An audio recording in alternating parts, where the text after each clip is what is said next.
Welcome to our podcast series, The Recipients, looking at recipients of the National Awards for Disability Leadership 2022. And today we are speaking to the fabulous Bec Hogan, or Rebecca as she is more formally known. Let me tell you a little bit about Bec. So Bec Hogan works for the ABC in the emergency team who advise and help staff during disasters. She specialises in digital emergency broadcasting on social media and online platforms. Bec is also the Deputy Chair of the ABC Disability Employee Group, ABC Inclusive, and leads the group in access matters. Bec has worked hard to ensure that people with disability can access ABC emergency information, including educating staff on access tools, creating specific content for people with disability to prepare for disaster, helped design the ABC website, ensured access in workflows and organising events. Bec led a massive audit of content which resulted in technology rollouts, opportunities for people with disability and positive culture shifts. Not much work there then. Yes. So Bec has received, I'll just get rid of a whole bunch of things that have flashed up in my space now. Bec has received the award for change making. And let me tell you a wee bit about the Change Making Award, which is for achieving greater equality for disabled people by changing policy, programs, or legislation. And I think we could agree that Bec's done just about all of that, except perhaps changing the laws. And I'm sure she'll get to that at some point. Welcome, Bec. Congratulations on receiving a National Award for Disability Leadership, and particularly the Change Making Award, which is always hotly contested and incredibly looked on with incredible interest. It's great to have you today. Thanks for joining us. Hello, thank you. Yes, it's always so lovely to get, hear your bio read out. And it's like, oh gosh, I sound very impressive. I know, cringe moment, isn't it? Well, we all have to live with it periodically, so own it and go with it. I love it now. Tell me a bit about how you got into this work. How did you end up doing what you're doing?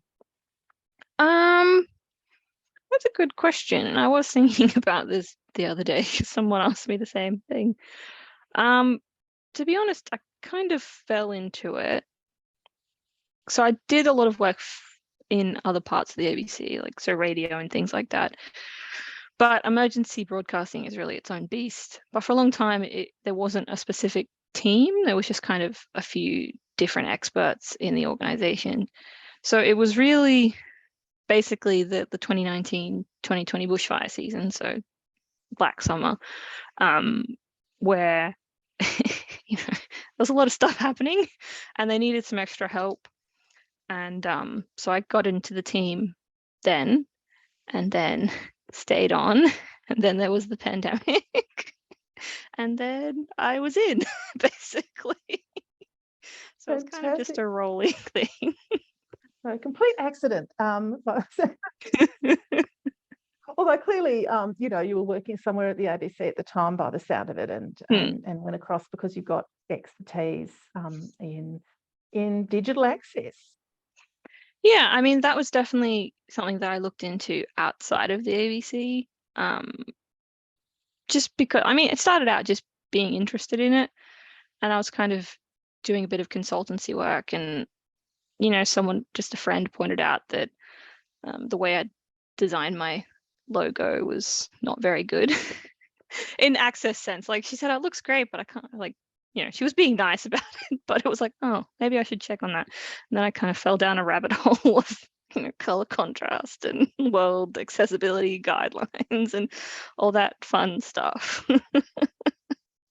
So lots of paths opening up, and you just follow them where they go. Yeah, well, yeah, and it's such an important field though, because we all know, particularly in the disability community, that there's always something about access that's been missed or that isn't there. Sometimes it's glaring, people just haven't bothered. Other times they've worked really hard and there's an element that's missing. You mentioned colour contrast, of course, which is a beauty and people often miss, said Christina, where the DLI logo is unfortunately not great for contrast. So, you know, it's a really important area of work, and you know, there you are doing it for the national broadcaster, which is tremendous stuff. Yeah. So what are you getting up to right now? What's currently on the plate? Unfortunately, it's mostly operational at the moment. So the EB team, sorry, that's emergency broadcasting. Don't want to use unnecessary slang, but that's often what we're called. So emergency broadcasting team, we're very much in the operational state of things. So, you know, worked all over summer, and that was flooding, and now we're moving into bushfire. And it's kind of, you know, it's self-serving, but I'm always happy when we're bored because it means nothing's happening.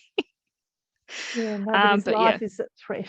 Yeah, no one's property or lives are at risk. But yeah, so very much operational at the moment, which of course takes precedence over any kind of project. But it is good because, like I said, when nothing's happening, it gives you lots of nice time to do other stuff. So that's where, you know, a lot of the access stuff came from, and ABC Inclusive, and we just got new pins, and Very they're just exciting. fresh off the press, so to speak. Ooh. Yes, lovely. That's our little logo. Yeah, so obviously lots of operational work going on. That in my lovely bio, that content project, I can't say too much because, you know, things are happening. But I can say that things are happening, which in itself is an achievement. So there's some nice stuff that audience members will be able to witness and experience that will make things a bit more accessible. And yeah, just I'm trying to pick my words very carefully, but lots of nice things happening there to be announced. Moment of realizing that there'd be people who don't even realize that the ABC has, you know, specialist people working on making things accessible. I mean, you know, it's not just the national broadcaster. There's massive website presence these days, and, you know, multiple TV and radio channels, but then there's also the incredible website presence in iView and all of that that's going on. And, you know, making it usable for people so we can just tap into it all for free, isn't it? It's fantastic. You know, there'd be those out there who don't even realise that work's being done behind the scenes, or that there's actually someone who takes central responsibility for it. Have you found that people just don't know you exist and it surprises them? Is that something that happens? I've found that sometimes people don't realize that the emergency team exists, or I had one person say, "Aren't there like 30 of you?" And I was like, "No, there's like 5 of us." Yeah. But that's one good thing. So ABC Inclusive, our staff-led group, we're relatively new, and, you know, everything's relative, but we're only a couple of years old. But that's one good thing that's really come out of that is, you know, having a central spot where, you know, we can get the people who do captioning in to chat, or we can get people who are looking at audio description to chat, you know, transcripts and where should they go, and, you know, the app redesign, and just having a space where all these groups can, not groups necessarily, all these teams can kind of interact with each other and share ideas has really been, I think, and I hope, quite beneficial, particularly in terms of, I think one of the things that no one was really expecting it to affect has been the cultural change. So people are a lot more aware of things, and you really, you know, lots of people are just kind of doing their jobs, and that's perfectly fine. But there's also a lot of people who are just quietly going above and beyond. And I say quietly because obviously the ABC is quite a large organization. There's a lot of different people, but just getting to talk to people, and, like, you know, I was talking to someone in the kids team, so that's children's entertainment, And she was just talking about, some of the podcast stuff they've done and how to transcribe that in a way that young children can understand it and it's accessible, and just really wanting to create this nice product for people that's also quite accessible. And so there's lots of little things like that. And also this more awareness, even probably in the last 2-3 years, just like more people being aware of it, and kind of more people just kind of doing it as the default, doing accessibility, I should say, as the default, rather than this kind of, thought that comes in at the very end. So that's been really fun to just witness. And I think it's obviously, there's always more we can do and always more everyone can do. But I think it's also good to just take a second and be like, oh, well, we started over there and now we're here. So fantastic. Hence the Change Making Award. Yeah. It's yes, it's quite it's fantastic. I mean, this is greatly heartening. I mean, it's really exciting stuff. And, we know that there's been long battles to get the presence of disability in the media. There's still a big fight on for representation so that we can see ourselves on screen and hear ourselves on the radio. And of course, the ABC's also now got a disability team in its journalism department, which is very exciting, which we did campaign for a bit, I might point out. So, we're sort of getting there. And it's a bit, what are some of the barriers, some of the roadblocks that you've experienced, maybe personally in your career in getting to this point, or in convincing people that some things are important, particularly in the fast-paced environment that you'd be working in when emergencies are underway? And then what are some of the barriers that you think maybe generally have been there for disabled people in the media as well? But start with, what have you come up against where you've had to really push hard to cut through with people? I mean, it's kind of where the different elements of my work come in. So obviously the emergency team is very small, and we're all separated around the country, and I've only met 2 of my co-workers in person and my boss is in Queensland, and all this welcome all to this the fun, 21st century, all this fun stuff, right? But yeah, it's weird. So there's the emergency side of it, and then there's the ABC inclusive side of it. And I think in the emergency team, at least, there's always been an awareness that people with disability need to be considered. And that's both, in emergency broadcasting, which is the media side of it, but also in emergency messaging and just the emergency services. So the RFS, DFS, all the fire departments and all the SESs and things like that. So there's always been a lot of awareness that people with disability were being left behind. And there was a lot of kind of desire to, how can we fix this? What can we do it? But it was always kind of too hard. So there was this, battling desire of, we need to fix it, but operational, so day-to-day stuff will always come first. So there's always been an awareness that we need to do more with accessibility, but it's really been the last couple of years that that priority has sort of come forward. And I think since more people are looking at it and more people are focusing on it, it's being taken out of the too hard basket and kind of well, let's look at this. How can we do this properly? And there's been a lot of kind of coordination in that regard. So it's interesting because there was a lot of desire to make things better, but a lot of how, a lot of we want to, but how kind of vibe, particularly in emergency, because obviously, no one wants anyone to get left behind in any regard, particularly when it comes to emergency messaging.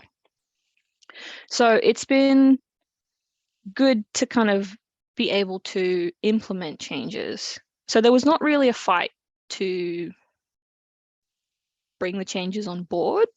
It was more just finding the time to do them properly and using systems that we already had to do stuff. So the social media is a good example.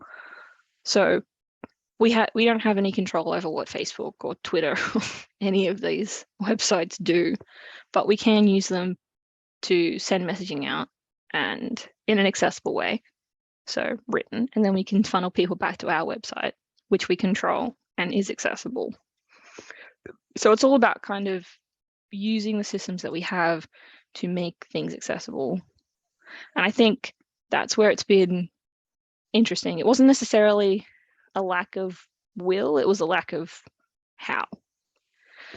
So, but that, and even in the last couple of years, I've noticed just more awareness and more desire within this part of the industry. So the emergency people, or like the government and organizations and all these people are kind of like, yes, let's look at this. Let's take some time to think about it. So that's been interesting. But in my role as Deputy Chair of ABC Inclusive, I get to look at a lot of other departments, and it's really interesting because barriers, and I use this word quite deliberately, they pop up in truly random places, and sometimes it's very individual. Like an individual will not want to change because that's the way it's always been done, and it would be too hard or it would be too expensive, and it's kind of using the system, and the ABC is a system because it's a corporation and any big organization has its systems. It's just kind of using the system to basically, sometimes go around, sometimes go above, sometimes go through different barriers.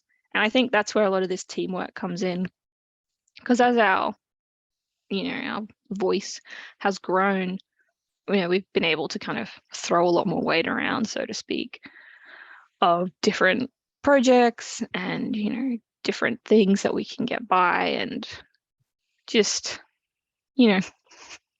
quite literally using the system to our advantages. So using the right people, going around the right things, and all this is kind of corporate stuff. But for the most part, give or take a few negatives, it has been quite good. And I think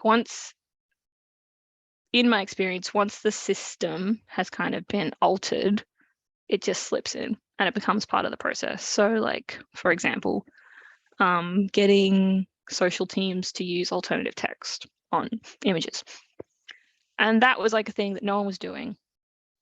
And obviously it's not particularly difficult. It just takes a bit of training and a bit of kind of like a little bit of effort to make these things accessible. And once that kind of training was out and the system was altered, it just became part of the workflow. And, I see social producers chatting and they'll be like, oh, I've got this image, it's really great, here's the alt text. Like, it's just part of the workflow. And so that's kind of, I think, the hardest thing, because it requires a lot of kind of finagling at the start to get it down the line. Yeah, absolutely. And I mean, something like the networking, the staff network's really valuable for that whole organisation thing. And how do you think receiving this award, the Change Making Award, will change things for you and the work that you do? I mean, I'm not sure. It's always lovely to get an award. I'm not gonna lie. Apart from printing it out, sticking it up on the wall behind you. Oh yeah, of course. I showed everyone. Yes. It's like, look at that. But I guess in terms of day to day, there hasn't been much change, and I think that's, again, it's this operational side of things. It's just like, we look at this. There's a fire, and there are fires currently. There's a fire, and we got to look at this. We got to make sure the messaging out. And so I think in the day to day, probably not a lot of change, unfortunately. But I think culturally, and I can just speaking for the emergency broadcasting team, I've noticed a great shift. Obviously, we're a very small team. We're a weird little team tucked away in one corner of the ABC. But I mean, we just hired on some new people, and one of them is a person with disability, and I wasn't like, I wasn't like, I didn't go to my boss like, we need to hire a person. They were just like, yep, this is the person that we like. They have a disability, not an issue. And it was kind of the fact that they were it wasn't an issue that I think was kind of the win. Like it was like, yep, do you need any adjustments? This, great, good. It was just like part of the process. So that's been really good. And just kind of a general increased support. Like obviously I told everyone that I won and everyone was like, oh, that's fantastic. And oh, well done. You've put so much work into it. And, you know, it's like little things like, you know, so, you know, we have to train someone who has low vision, and a bunch of my coworkers being like, oh, I can do that. Or, you know, how can we alter our training to make it more accessible? And so it's just kind of nice little things like that where, you know, you feel seen and like, oh, well, people were paying attention. And all this sort of, you know, the nasty little voices that can sometimes pop up, I think, when we deal with these kinds of accessibility issues, and it can feel like a hard slog. Those kind of just fade away because it's like, it's nice. And it's like, oh, great, it's easy. It's nice when it's easy. Unfortunately, that is rare, but I've noticed that. But I think in terms of like the network and just kind of, it's kind of putting us on the map a little bit. Because like I said, we are still, like we're figuring ourselves out a little bit. It's almost like puberty. Just in the sense of like, what are our goals and what are we really going to push for? And we've got this network, we've got all these great people, and it's just kind of directing them. I think these kinds of lovely awards and having kind of people pay attention a bit more, I think that's where it'll really start to change things. Make change, perhaps even. Well, make change as it happens, yes. And we are talking here about, you know, changing a national institution fundamentally, and you know, it's not easy. Let's just be pretty front up about that. So, you know, it is clearly an achievement, and you know, I'm well done, Bec. Yeah, so good stuff. And so, what's next for you? What's on the list? You know, once you, I mean, you've got the fires and things, you've got to get through. We've got to survive the summer, which is always an experience in Australia, unfortunately. But yeah, what's next? You know, where do you think you might head next as a change maker, as somebody who doesn't sit back and just wait for the world to bring it to you? That's a good question, and I have sort of been, I guess, percolating on different ideas, and I mean, you're right. Like, obviously, the ABC in particular is a large organization, and there's a lot of teamwork. I feel like I should just point out, like, it wasn't just me; it was lots of great people. 100%. Like, they know who they are. But I guess it's kind of continuing on with that, and a lot of this kind of closing the loop kind of stuff. So, like, the content project is happening, and cool stuff will be announced. And so it's kind of like following up on that and making sure that, like, you know, promises that were made are kept and followed through. So a bit of that, but also kind of a bit of this, you know, blue sky thinking, and kind of being able to, there's all these like cool projects and stuff that I know about, but none of them are public. So I'm just like, I've got to, they're cool things, but like, you know, looking into different technologies and how we as a national broadcaster can utilize them. And accessibility is a good way to kind of, it's a good leverage point to kind of get people to pay attention to things that they might not otherwise. Emergency broadcasting is also another way. So kind of getting to combine two facets of what I'm doing into a way to basically to make stuff happen. So if there's a cool project that's not really getting any funding, kind of we can say, oh, well, this would be helpful for emergency. It would also be helpful for accessibility. ABC Inclusive will support this. And so kind of wanting to focus a little bit on those kinds of ideas as well. But also, you know, kind of sharing a bit of knowledge around. So hopefully to get out to a few conferences and stuff. And as I said, in the emergency world, there's a lot of goodwill. It's just kind of let's chat through some practicalities. Let's get some ideas on the table. So hoping to do a bit of that as well. And yeah, just it's funny that you ask, because we're actually rewriting our terms of reference at the moment. So we've got like this like blue sky thinking, and just kind of working towards a lot of these really interesting projects and continuing that cultural change, talking to the right people, like elevating them up, and a little bit of that stuff. Plus, we've got, let's look at AI, let's look at machine learning, let's look at automatic software. How can we hire more people with disability? Let's make some opportunities. And just kind of continuing on and starting on a few of those sorts of projects. Plus, just general getting to talk to people is always fun. I'm a chatter, as you can probably tell. So it'd also be good to do a little bit of, I know it's called networking, but I just like call it chatting with people, with occasional professional stuff involved as well. Absolutely. So lots of stuff. Hot tip there from Bec Hogan is networking's not hard. It really is just chatting to people. It's lovely. We're just about out of time, Bec. We really are. But I always ask everybody who does an interview with us, who is a leader you admire and why? I mean, I've been trying to think of someone, but unfortunately, I can't think of anyone who's like really well known. Doesn't matter. They don't have to be well known. It's somebody you admire because they're a leader. That's all that matters. But it's why you admire them that we're interested. Okay. Well, it's definitely a lot of women that I know, and they are mostly women, which I guess women and female presenting, to be clear, because that's important. But like, like the heads of the emergency team, I've learned a lot from them, and there's two, they share a role, and just kind of learning from them and getting to experience their experience basically. And also the head of ABC Inclusive, wonderful Megan.